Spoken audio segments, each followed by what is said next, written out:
ऐसे हुआ था भारत में मुग़लों का आगमन। जाने मुग़ल वंशक संस्थापक बाबर के बारे में। मुग़ल शासन 17वीं शताब्दी की आखिर में और 18वीं शताब्दी की शुरुआत तक चला और 19वीं शताब्दी की मध्य में समाप्त हुआ। आपको बता दूं, मुग़ल वंशक का संस्थापक बाबर था। यहाँ देखें उनके बारे में। मुग़ल साम्राज्य 1526 में शुरू हुआ। मुग़ल वंशक का संस्थापक बाबर था। अधिकतर मुग़ल शासक तुर्क और सुन्नी मुसलमान थे। मुग़ल शासन 17वीं शताब्दी के आखिर में और 18वीं शताब्दी की शुरुआत तक चला और 19वीं शताब्दी की मध्य में समाप्त हुआ। बाबर का शुरुआती जीवन। बाबर पर अपने परिवार की जिम्मेदारी बहुत कम उम्र में ही आ गई थी। अपने प्रीतक स्थान फरगना को वो जीत तो गए थे, लेकिन ज़्यादा दिन तक वहाँ राज नहीं कर पाए। वो उसे कुछ ही दिनों में हार गए, जिसके बाद उसे बहुत कठिन समय देखना पड़ा और उन्होंने बहुत मुश्किल से जीवन यापन किया।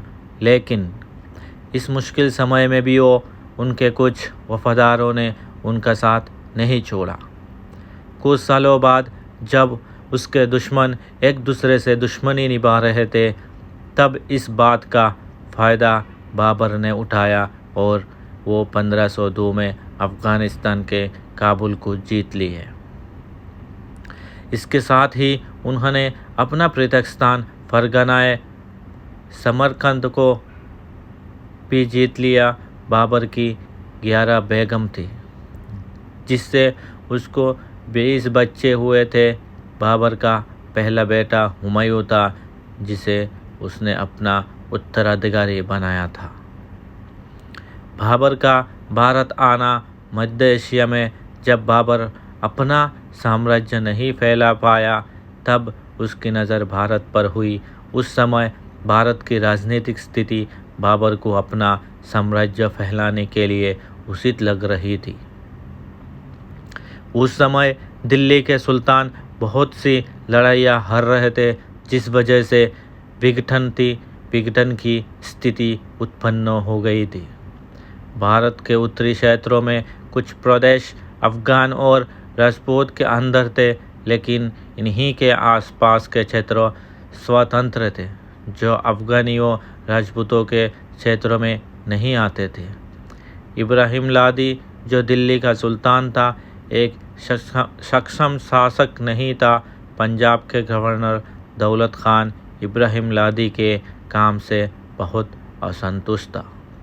इब्राहिम के एक अंकल आलम खान, जो दिल्ली की सल्तनत के लिए एक मुख्य दावेदार थे, बाबर को जानते थे।